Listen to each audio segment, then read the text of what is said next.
Good morning. Today is section 60. The date is August 8th, 1831 in Jackson County, Missouri, for the elders of Zion, and the prominent doctrine or theme is to use your talents to testify of the work.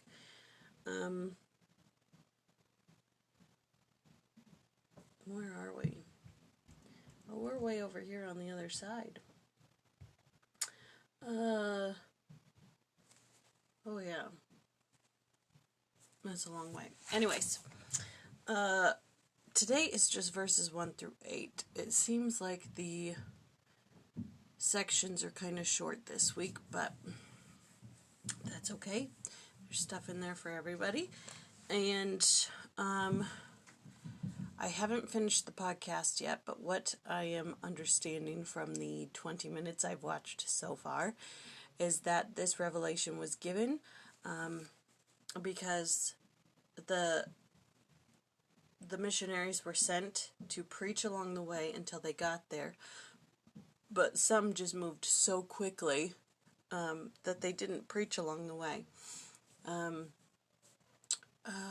They asked Joseph Smith, they asked the prophet what route they should use to return to Ohio, whether they should do missionary work on the way, or if there were any other instructions of the Lord, and this revelation was given. Let's see. Verses 1 through 8 just kind of says, there were some points. It says, okay, time to return. You can go whichever way you want, buy a vessel, I don't care, it doesn't matter, but Joseph is supposed to go here, and these people are supposed to go there, and preach along the way. And then he also talks about how jewels in his crown.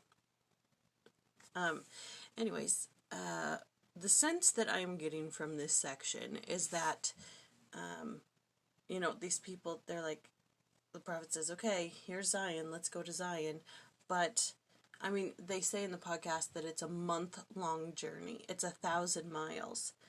And they're supposed to preach along the way, but some just, get there so quickly, and they don't preach along the way. And then they just get to Zion, and he's like, no, you guys gotta move along, go back, you're not ready for Zion. And they said in the podcast that Hiram was obeying the commandment to preach along the way, that he wasn't there for the dedication of Zion. And,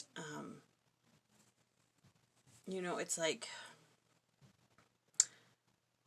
I'm trying to formulate this idea in my head.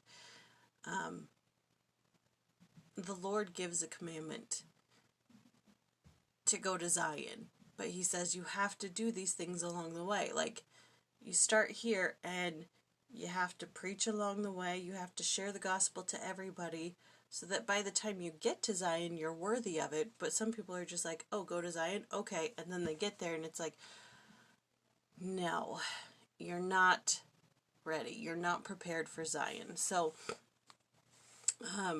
this idea that's tumbling around in my head is something to the effect of,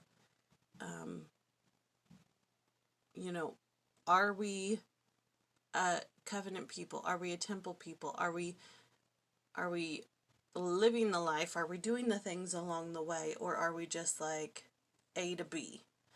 I know there's obeying the commandments with exactness and following a prompting right away. But that's not what I'm talking about. It's this idea of progression along the way. Not just like, okay, I'm supposed to do this, there, I'm there. It's like, no, you're not ready yet. Hopefully that makes sense and you understand what I'm trying to say. I can't form it into words. Let's see. Okay, so nothing I want to share in the Ludlow. It's pretty sparse in there, but there was one thing in the companion, and